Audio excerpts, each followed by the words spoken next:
Değerli izləyicilər, videonu bəyənib kanala abunə olun ki, hər kəs son xəbərlərdən anında məlumatlansın. Müğənni Talib Taleh söz verdiyi halda qonaq canlı verilişinə qatıla bilməyib.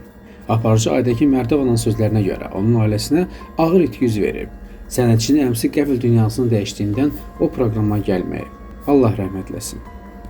Aparıcı Zaur Baxşəliyev hər gün efirə çıxan müğənnilərlə bağlı fikirlərini bölüşüb.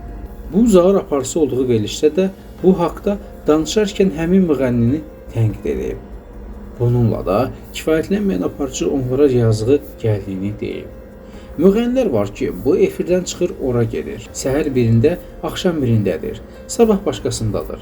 Ya da çəkiliş əvvəldən olub, açırsan iki verilişdədir. Elə insanlara yazığım gəlir, ürəyim ağrıyır. Özünü niyə bu qədər tükədirsən, yıpradırsan, yorursan?